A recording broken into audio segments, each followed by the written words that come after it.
Qu'est-ce qui est pour vous être un artiste?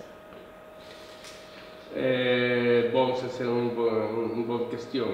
Pour moi, bon, il y a des artistes, il y a des millions d'artistes. Pour chaque artiste, il y a une autre façon d'être artiste. Pour moi, personnellement, c'est une espèce d'aventure, un voyage dans moi-même, à chercher ma propre mythologie, que me suivent, non? Que suivent mon travail, mes images. Et là, je trouve le langage avec lequel je cherche d'exprimer en tant qu'artiste mon boulot, mon travail. C'est une espèce d'évolution, une espèce de danse entre Eros et Thanatos, la vie et la mort.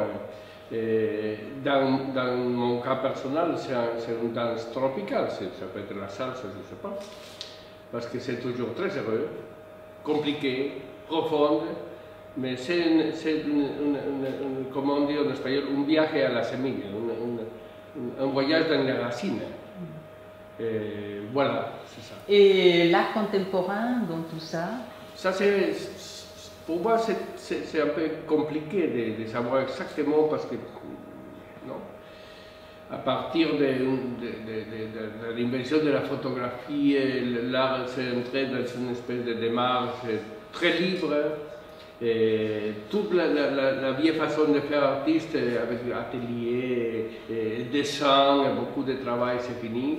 Maintenant, c'est surtout avec les ordinateurs, des choses comme ça. Alors, comme d'ailleurs, il y a des artistes magnifiques dans l'art contemporain, mais il y a beaucoup aussi de choses banales, parce que c'est très facile de faire une ligne, un petit point, de faire un discours à côté.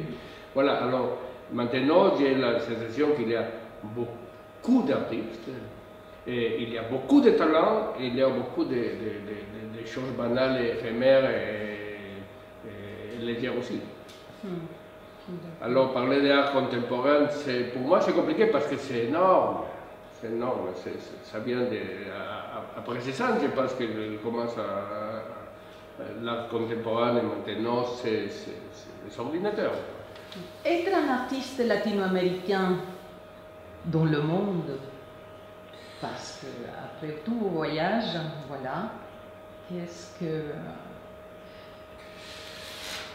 Bon, j'ai la sensation qu'être latino-américain déjà, ça nous donne une sorte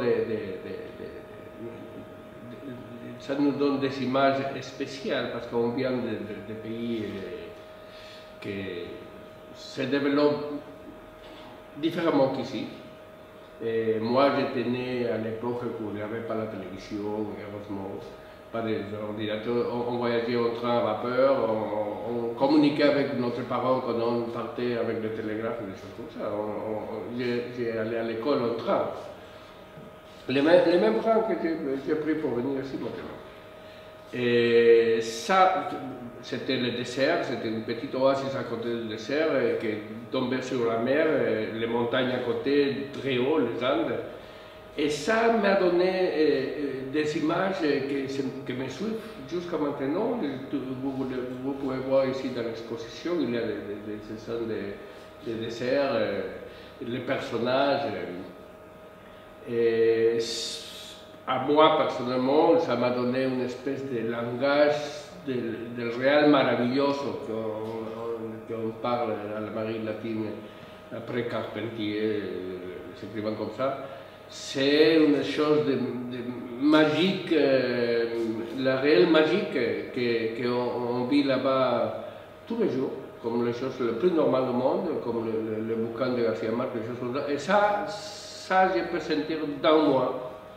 J'appartiens à une génération et à des personnes qui ont vécu un peu la réalité magique de notre monde. Voilà.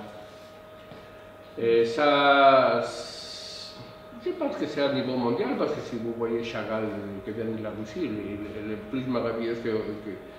Mais à l'Amérique latine, on travaille beaucoup avec les images, non, fortes, on voit tous les jours là-bas, les sensations fortes. Et à côté de tout ça, il y a les bagages personnels qui viennent avec la mémoire génétique, qui vient de je ne sais pas où, et que je n'ai pas aucune explication. Ça me dépasse. Non, être artiste, des fois, ça me dépasse. Je n'ai pas d'explication pour les tableaux, je n'ai pas d'explication pourquoi je suis ici, je n'ai pas d'explication pourquoi je suis comme je suis, et je ne vais pas m'expliquer.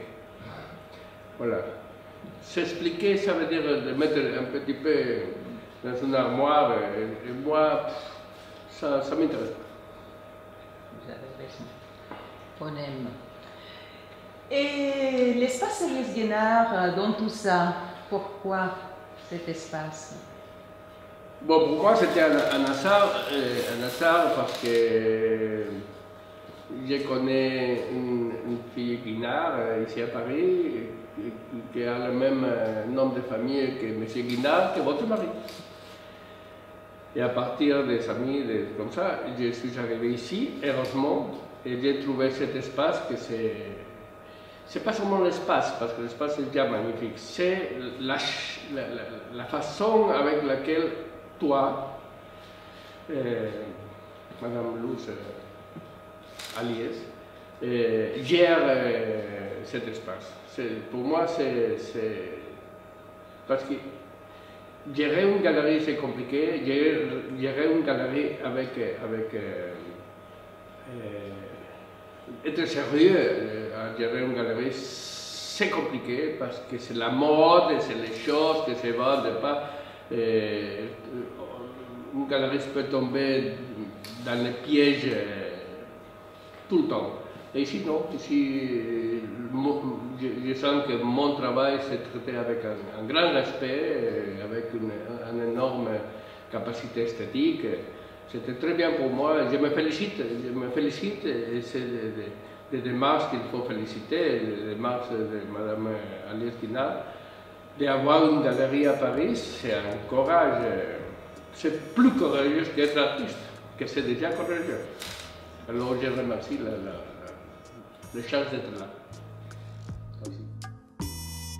José Manuel Riquez, il est né à l'aube du 17 avril 1950, au milieu du désert péruvien, loin de la mer et de la civilisation. Il s'est dit orphelin des parents vivants. Il voyage à Londres à ses 16 ans, puis en Californie à 19, et il s'enferme dans le désert à 21 ans. En 1980, il voyage à Florence et à Venise pendant 10 ans, puis à Lausanne et à Paris pour finir à nouveau dans le désert pendant 12 ans. Faut croire qu'il aime. Il parcourt le Mexique, Cuba, Amérique centrale et la Colombie. C'est merveilleux. En 1996, il signe un contrat avec le Cubain Martínez Cañas en Floride. Depuis, il remplit les musées d'elfes, de tigres et de femmes assassines. Chargé des sables, en mai 2002, il retourne en Europe, à Lisbonne, où il s'occupera de la culture et de son mémoire et des hommes qui volent à pied.